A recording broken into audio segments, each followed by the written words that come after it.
신명기 21장 말씀입니다. 신명기 21장 말씀에 1절 말씀에 보니까 내 하나님 여호와께서 내게 주어 차지하게 하신 땅에서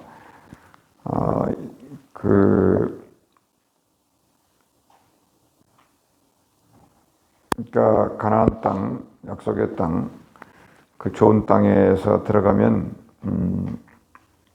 지켜야 될 법들을 모세를 통해서 이스라엘 백성들에게 준 것인데, 하여튼 하나님은 다른 하나님이 아니라 너희 하나님이다. 그런 얘기입니다. 오늘 먼저 21장을 요약을 해볼 때, 이제 문제의 발단이 그렇게 된 거예요. 피살된 시체가 들이 엎드려진 것을 발견했다.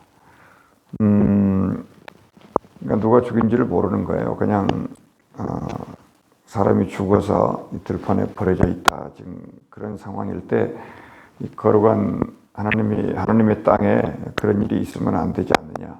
그럼 이건 누군가가 죄를 지은 건데 그 죄를 이렇게 해가지고 해결을 해라. 이제 법을 말한 거예요. 일단은 어떤 문제가 생기면 그 장로하고 재판장하고 제사장들이 그 현장에 가서 이제 조사를 하는 거죠. 그리고 여러 그 성읍들이 이렇게 있는데, 예를 들어 12개라 그러면 가장 가까운 곳에 있는 성읍이 그 시신을 이제 처리해야 되는, 그러면서 제사를 드리고 고백하는 이 절차를 밟는 거라는 겁니다. 왜냐면은 만약에 누가 와가지고 자원해서 그렇지는 못할 거니까. 왜냐면 하나님의 법을 자기들이 죽였다고 누명을 쓸 수가 있잖아요. 그러니까 거기 시체가 발견된 가장 가까운 성읍, 이렇게 법을 정한 거예요. 싸우지 말라고. 그래서 가까운 그 성읍을 세 사람이 이제 장로와 재판장이 가가지고 이제 길이를 재보니까 여기가 이 성읍이 제일 가깝다. 딱 이제 지정을 하고, 그리고 그 살해된 자의 현장에서 그 가장 가까운 성읍에서 일단 장례식을 치른 다음에, 그리고 그 성읍에서 암송아지 한 마리를 이제 끌고 오는 거죠. 멍에를 매지 아니한, 아직 일하지 않으면 암송아지 한 마리를 골짜기로 끌고 가가지고 거기서 이제 그 목을 꺾는 거예요. 그러니까 이것은 성막에서 드리는 제사가 아니고 이제 골짜기에 끌고 가라. 근데 그것도 흐르는 물, 그런 데서 이렇게 자꾸 같은 물을 쓰지 말고 흐르는 물에서 깨끗하게 해라. 이게 지금 정결하게 한다 그 말입니다. 그래서 장로들이 이제 다 죽은 그 암송아지에다가 보통 죄사함 속죄를 드릴 때는 이렇게 안수를 해서 자기들의 죄를 전가하는데, 누가 그 죄를 했는지도 모르고, 그리고 율법에 자꾸 이렇게 피를 만지지 말라 그러고 지나간 시체를 가까이 하지 말라고 그러잖아요. 그러니까 이렇게 안수해서 죄를 전가하는 게 아니에요. 누구의 죄가 있는지 없는지를 모르니까. 그러니까 그냥 그 암송아지 위에서 그냥 손을 씻어라. 만지지 말고. 손을 얹지 않는다. 이게 중요하고요. 그리고 이제 말을 해야 되는데, 제사 끝냈으니까. 우리의 손이 21장 7절 말씀에 보니까, 그리고 손을 씻으며 말하기를 우리의 손이 이 피를 흘리지 아니하였고 우리의 눈이 이것을 보지도 못하였다. 이렇게 이제 고백을 하면은 우리는 죄가 없다. 이제 이걸 시인한다는 거죠. 그래서 이제 그 세 가지 절차를 통해서 이스라엘 중에 일어났던 그 피살된 시체 문제를 이렇게 해결해라.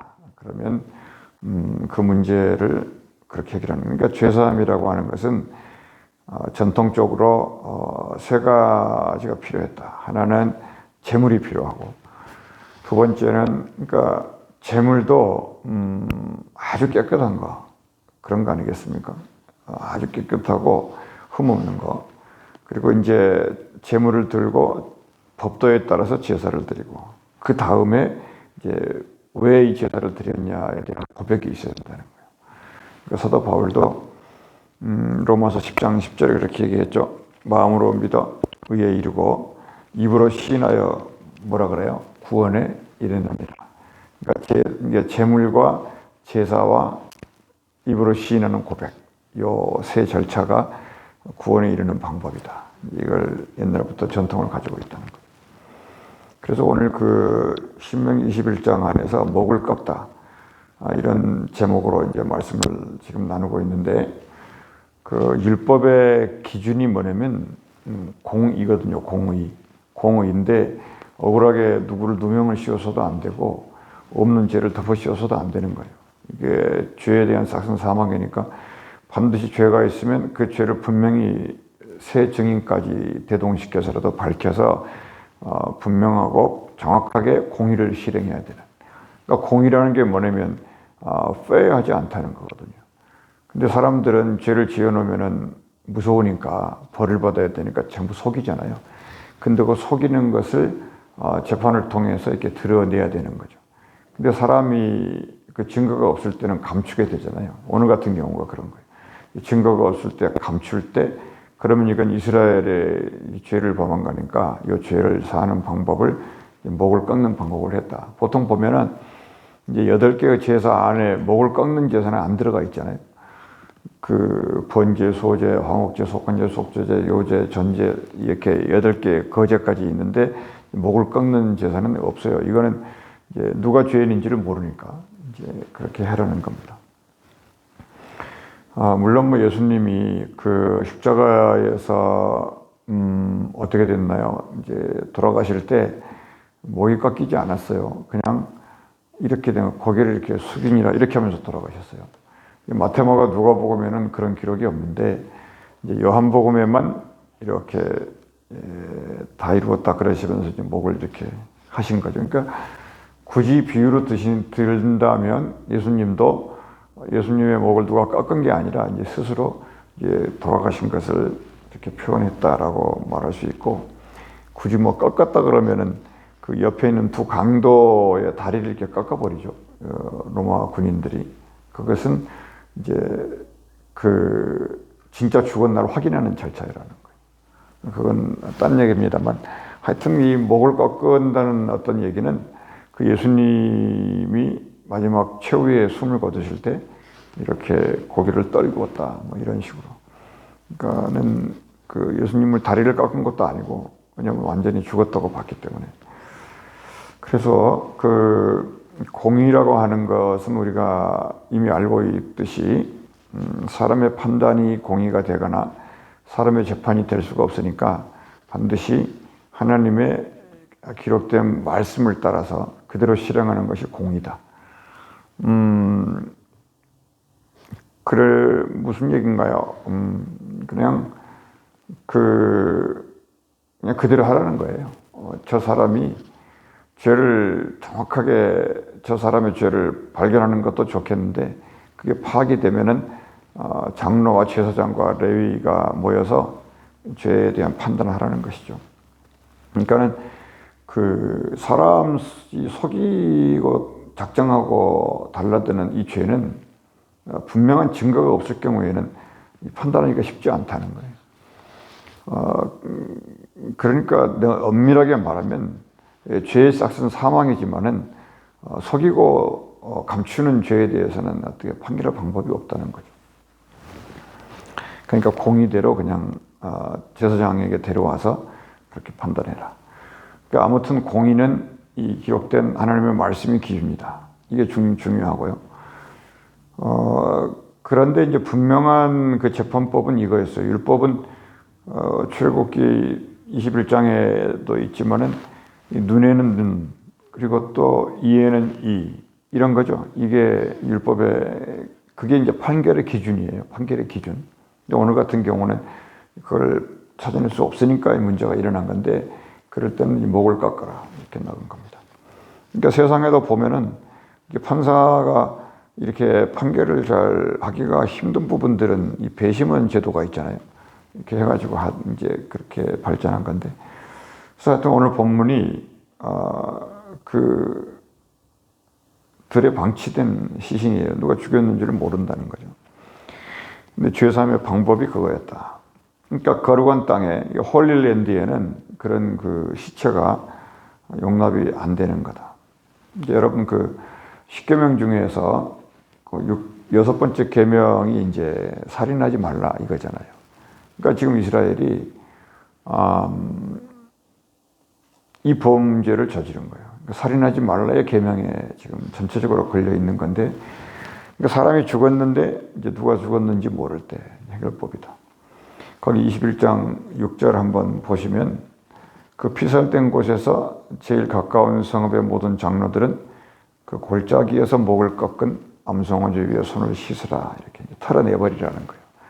다 끝났다 이렇게, 이 문제를 해결했다 이렇게. 살인하지 말라에 대한 그 율법을 그 법을 처리를 해야 되는데 방법이 없었잖아요. 그러니까 그런 식으로 해라. 그러면 이제 6계명을 이제 해결받는 걸로 이렇게 서로 법을 정했다는 것입니다. 아무튼 그 일명 이 용서받게 하는 이 법을 뭐라 그러냐면 목을 꺾는 법 이렇게 불러요. 굳이 이렇게 부를 방법이 없으니까 목을 꺾는 법이다 이렇게.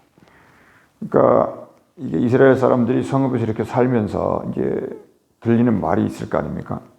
그 암송아지의 목을 꺾었다더라, 암송아지의 목을 꺾었다더라 이런 이제 소문이 들리면은 뭐라고 알아듣는 거예요? 살인 사건이 있었다 이제 이렇게 알아듣는다는 거예요. 이게 하나님이 그 법을 주신 목적이 뭐냐면 결국에는 악을 제하는 거죠. 그러니까 부정을 제하는 것이고 또 죄를 해결하기 위해서 법을 주셨다는 거예요. 그래서 이스라엘이라는 나라는 하나님의 공의가 주인되는 거룩한 제사장의 나라를 세우려는 것이기 때문에 하여튼 죄가 등장하면 하나님의 법으로 처리를 해야 되는데 굉장히 예민했다는 것입니다. 그리고 이제 이 어린 양 얘기가 나오잖아요. 그러니까 먹어야 될 짐승이 있고 먹지 못할 짐승이 있고 부정한 게 있고 안 부정한 게 있지 않습니까? 그러면 이제 모든 피조물들에 대해서 예수님이 모든 인류를 대신해 가지고 십자가에 돌아가신 거잖아요. 그게 무슨 얘기냐면 모든 것에 대해서 부정하든 부정하지 않든 이건 공의지만 그 공의에 따라서 해결될 수 없는 모든 죄들 이런 것까지 어린 양의 이름으로 대신해서 예수님이 십자가에 달리셨다. 요걸 이제 강조하려고 하는 겁니다. 그러니까 한마디로 말하면 모든 죄 이런 것은 어린 양의 피로 대신하라는 거다. 그러니까 알고 지은 죄가 있든지 모르고 지은 죄가 있든지 사실 이 죄라고 하는 것은 이 법으로 이렇게 처리할 수 있는 한계가 너무 많아요. 그걸 어떻게 처리하려. 그러니까 계속해서 법 조문을 만들 수밖에 없어요. 왜냐하면 사람의 죄가 너무너무 다양하고 이거 판단할 수 없는 게 너무너무 많기 때문이에요. 그러니까 그거를 영적으로 예수 이름으로 이렇게 죄사함을 받았다. 이렇게 말하는 거죠. 그러니까 오늘 또 보면은 아들이 이제 아주 못된 아들이 있었고 방탕하고 이렇게 있으니까 그것도 악이다. 어떻게 제할까요? 고민하다가 그냥 데리고 나가가지고 공개적으로 그냥 돌을 쳐서 죽이라 이렇게 말을 하거든요. 이런 법이 오늘날까지도 있으면 어떻게 되겠습니까? 이건 도무지 이것은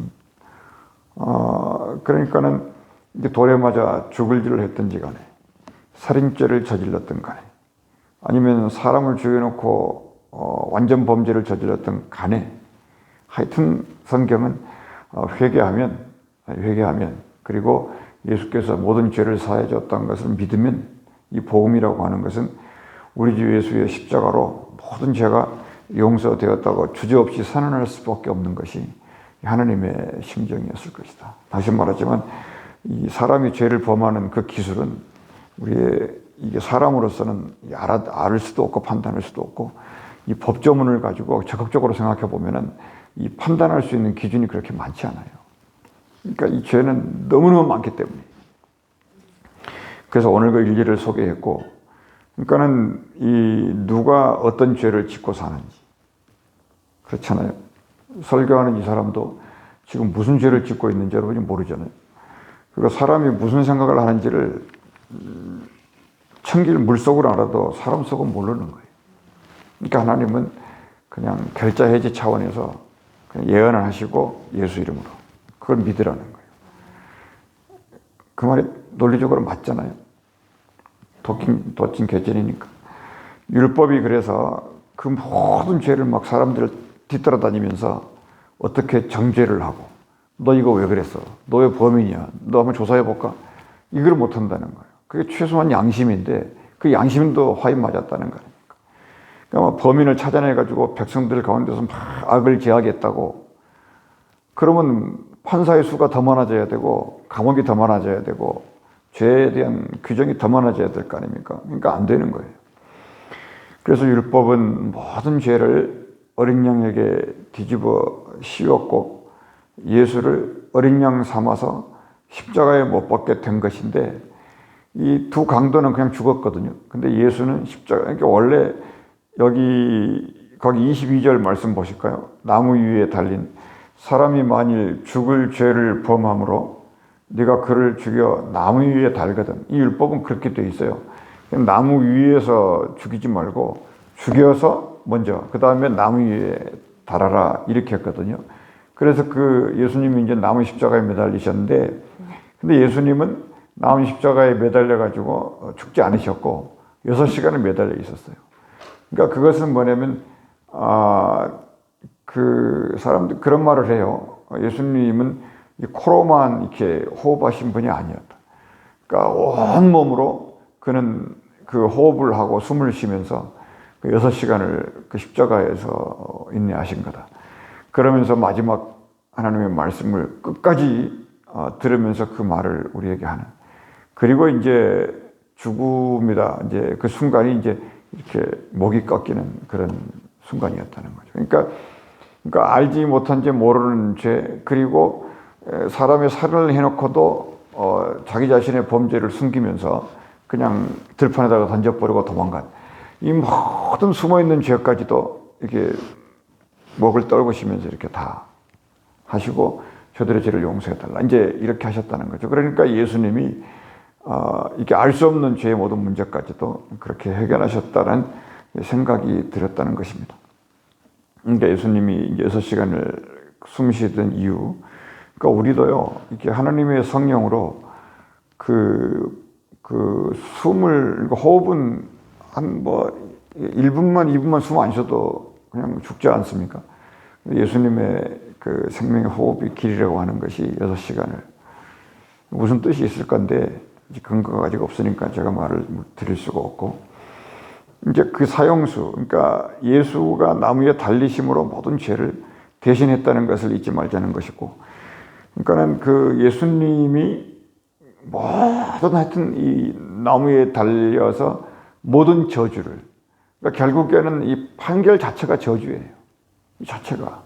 이게 재판장 앞에 선다는 자체가 저주라고요. 이게 사람이 이렇게 그러면 안 되잖아요. 그러니까 그래서 우리가 예수 이름으로 예수 이름의 복음을 믿음으로 살아났잖아요. 그래서 우리가 이러한 복음을 믿음으로 이렇게 세워진 교회가 하여튼 힘을 잃지는 말자. 내가 비록 살인죄를 범하고 내가 죽을 죄를 졌고 사실은 근데 숨어있는 죄가 다 많아요. 그러니까 계속 회개해야 되는 것이고 하나님 앞에 용서를 구하는 것이고 정말 십자가에 내가 달리는 심정으로 목을 꺾이는 심정으로 그렇게 사는 것이 오히려 하나님 앞에 맞추는 것이고 겸손하는 게 좋다. 그런 거 이렇게 물줄기라는 것도 이렇게 쭉 가는 것보다는 굽이굽이 돌면서 갈 때 힘이 있잖아요. 그러니까 인생도 그런 것 같아요. 이렇게 수도 없이 이렇게 인생의 희망이 꺾이는 것이고요. 수도 없이 인생이 좌절되고, 그러니까 아예 그냥 믿음으로 사는 사람들은 내가 오늘 또 십자가에서 그냥 목이 꺾였다 이게 생각하고 그냥 부활한 능력의 이름으로 사는 겁니다. 그러니까 계속 자기 자신의 한계를 계속 이렇게 넘어가는 거예요. 계속 인생이란. 그러다 보면 이제 성숙해지는 거고. 그러니까 기도하는 가운데 그 일을 하는 건데, 그러면 이제 하나님이 빛을 주시기도 하시고 기도만 하면은 이제 빛이 오는 거죠. 그런데 말씀을 읽다 보면은 이제 빛을 발견하게 되는 이 두 가지예요. 그러니까 기도할 때는 빛이 오고 말씀을 읽을 때는 발견하게 되고 이제 위에서 아래에서 이렇게 합력해서 선을 이루는 거죠. 그래서 이제 묵상을 우리가 계속 해야 되는 이유가 거기 있는 것이고요. 자기 자신을 말씀에 복종시키는 이유가 거기 있는 거고, 그러다 보면 이 고난이 와도 이렇게 피하면서 도망가는 게 아니라 고난을 이렇게 직면함으로써 이 직면할 때는 무슨 일이 벌어지냐면 내가 즐겁지 않아요. 직면하면 슬프거든요. 괴롭거든요. 그게 뭐냐면 목이 꺾이는 거예요. 스스로. 그러니까는 이 고난을 직면하면 이 영적 꺾임을 자꾸 경험하게 되고, 뭔가 이렇게 될 것 같았는데 안 되네. 이런 경험을 계속해서 하는 거예요.